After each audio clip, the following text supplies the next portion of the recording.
कल भक्ति के कष्ट की निवृत्ति हुई थी, यहाँ की कथा लोगों को सुनाई गई।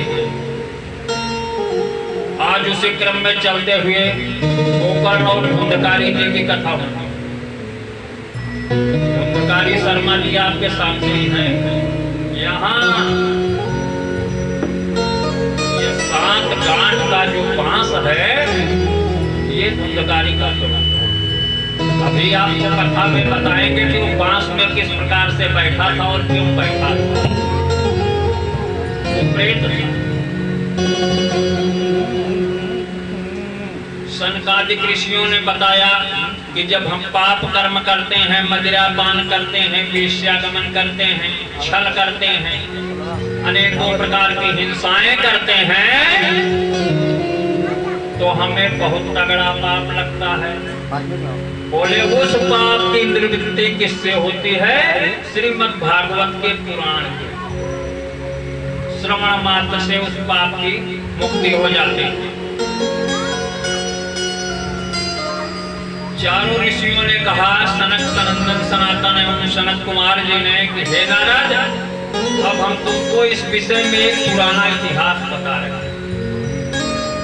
अत्र ते कीर्तयिष्यामि इतिहासं पुरातनं यस्य श्रवण मात्रेण पापहानिः प्रजापति। बोले हे नारद, आपको एक पुराना इतिहास बता रहा हूँ, ध्यान दे करके। बोले कहिए महाराज। बोले तुंगभद्रा तटे पूर्वं भूत्यपद्ममुत्तमं यत्र वर्णाः स्वधर्मेण सत्य सत्य कर्म तत्परः। बोले तुंगभद्रा नदी के किनारे, पुराने समय में तुंगभद्रा नदी के तट पर एक अनुपम नगर बसा हुआ। वहां सभी वर्णों के लोग अपने अपने कर्मों में लीन। उसी नगर में एक आत्मदेव नाम का ब्राह्मण भी रहा करता था। आत्मदेव ऐसा ब्राह्मण था जो दिन सुबह उठने से लेकर रात्रिकालीन शयन तक श्री हरि के चरणों का चिंतन करता था, धर्म का कार्य करता था, लोगों को राह दिखाता था, लोगों को भलाई का, धर्म का उपदेश दिया गया। तो सब कुछ तो ठीक था शर्मा जी। आत्मदेव बहुत प्रसन्न भी थे अपनी वृत्ति से, लेकिन आत्मदेव को एक दुख था कि आत्मदेव जी को कोई संतान नहीं। उस संतान के न होने से आत्मदेव जी बहुत ही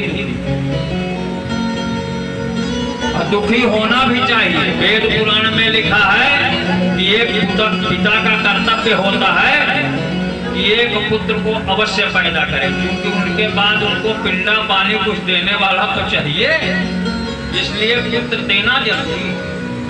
तो आत्मदेव जी सोचे कि हमारा कौन तरण तारण करेगा।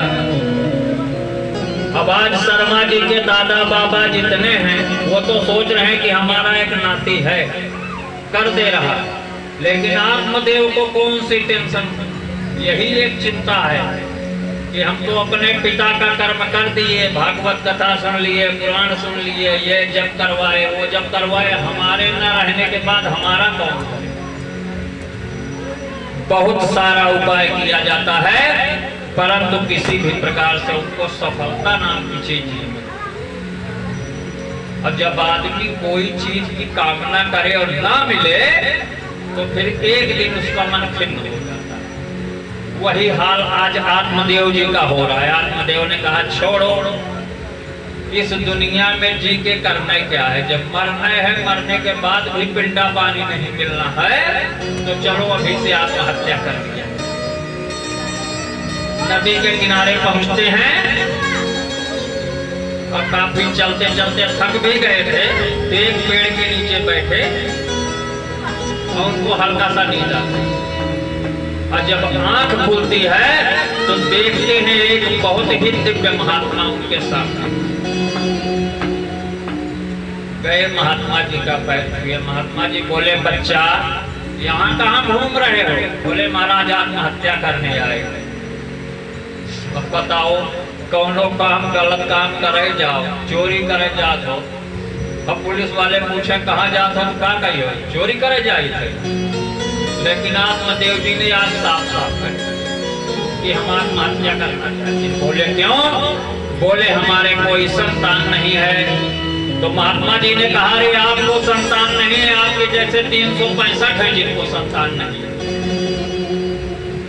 पूरे शहर में देखा जाए तो कई लोग मिल जाएंगे जिनको संतान नहीं है, आप अकेले थोड़ी ना हो। अगर आपके साथ नई नई घटना घट रही है तो बताइए। बोले, महाराज कुछ भी समझा लो, लेकिन बिना पुत्र के हमको लोग हमारा मुंह देखना नहीं पसंद करते हैं। कहते हैं एक निर्वंशी ब्राह्मण जा रहा है,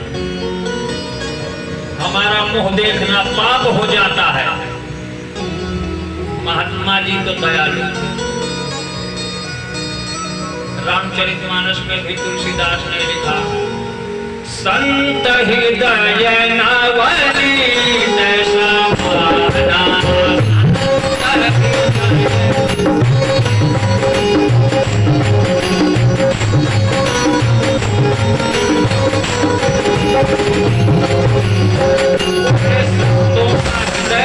तो मक्खन के समान मुलायम होता है, वो भी संत थे।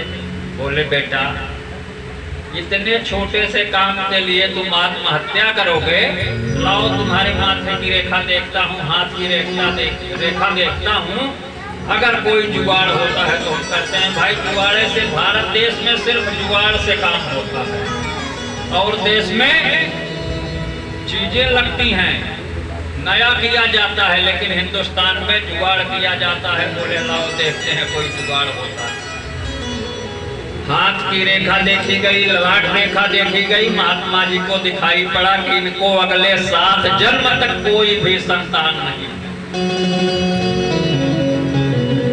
अब महात्मा जी बोले, अगर कह दूंगा कि तुम्हारे 7 जन्म तक कोई संतान नहीं होगी, तो एक बार तो आत्महत्या करने आया है, 7 बार उसी में अटक अटक के मरेगा। लेकिन महात्मा झूठ नहीं बोल सकते थे। उन्होंने कहा कि हे पुत्र, जो हमें देख रहा है उसके अनुसार अगले 7 जन्मों तक आपको कोई भी संतान प्राप्ति का योग नहीं बन रहा। आत्मदेव महाराज खुश हो गए इतना सुनते ही। बोले, महाराज सही? बोले, हाँ। बोले, पक्का 7 जन्म तक हमको संतान नहीं? बोले, हाँ। बोले, महाराज 8वें में है? कहन, हाँ। कहें, महाराज आप तो संत हो, कुछ भी कर सकते हो। 8वें वाला हमका ये जन्म दे दो, ये वाला जो नहीं है जन्म है इसको 8वें में। हमको एक बार संतान का मुंह दिखा दो, 8वें जन्म में हम बेशक निर्वसिया रह जाए। महात्मा जी उसकी प्रेम भरी वाणी को सुन करके बोले, ठीक है, जब तुम अपना आग्रह नहीं छोड़ रहे हो तो एक फल लीजिए। ऐसे हाथ उठाया, सूर्य नारायण भगवान की कृपा हुई और सूर्यकाल से एक फल आकर के महात्मा जी के हाथ में गिरा। उस फल को उन्होंने पकड़ाया। बोले, हे आत्मदेव, इसको ले जाकर के अपनी पत्नी को खिला। और मैं वादा करता हूँ, आप विश्वास रखना कि जिस दिन आपकी पत्नी यह फल खाएगी उसी दिन गर्भवती हो जाएगी। और ये संत महात्मा का दिया हुआ प्रसाद है, जो पुत्र पैदा होगा महान ज्ञानी होगा, इस दुनिया में उसका नाम। आत्मदेव जी ने सोचा, चलो आत्महत्या करने से बचे, अब चलते हैं, यह फल अपनी पत्नी को खिलाएंगे। फल को लेकर चले आते और अपनी पत्नी को आकर के फल दिया। अब पत्नी उनकी जो थी उसका नाम था धुंधली। धुंधली मतलब जिसको धुआं धुआं सा दिखे। वो किसी चीज को